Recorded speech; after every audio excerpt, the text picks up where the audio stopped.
Very dark man came out to do that video.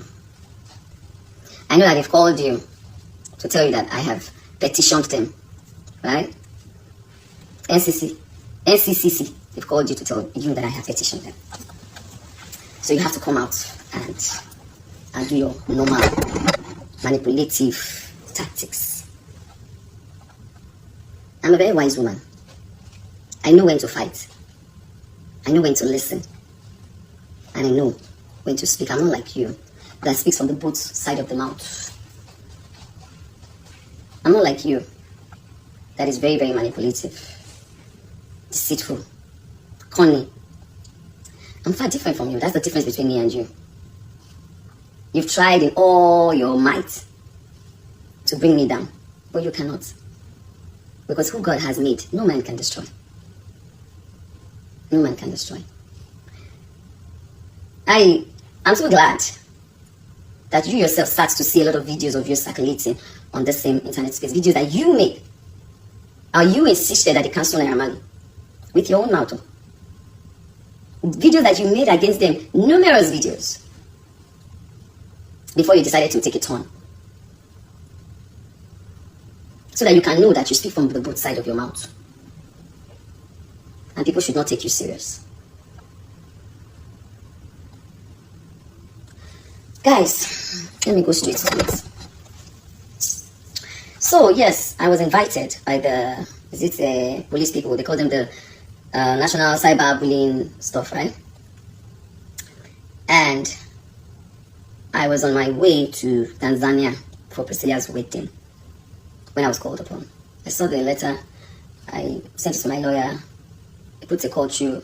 I sent a message that I'm not going to be around, but when I come back, I would honor their invitation.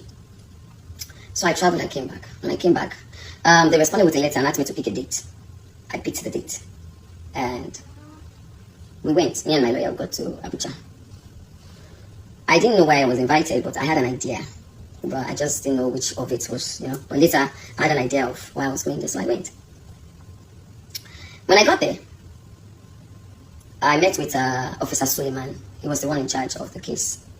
I was also taken to see another senior officer, the lady. And Officer Suleiman took me in, and I was asked to write my statement.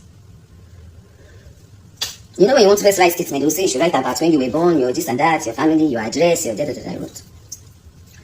When I was done, they asked me that what's my relationship with Naira Marley. That what exactly did Naira Marley do to me? I said, Naira Marley, I don't understand.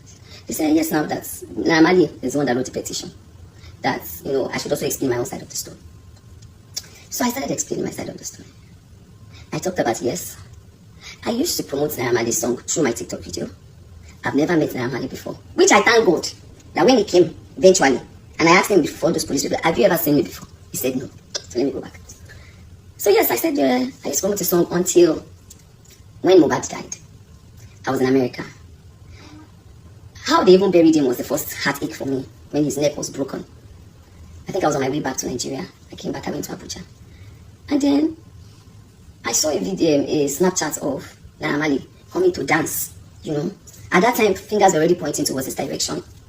A lot of videos started coming out. I was angry, like, guy, this is not the time for you to be dancing when one of your person, whether the guy is still under your record label or he's not under your record label anymore, at least he was part of you people on Snapchat.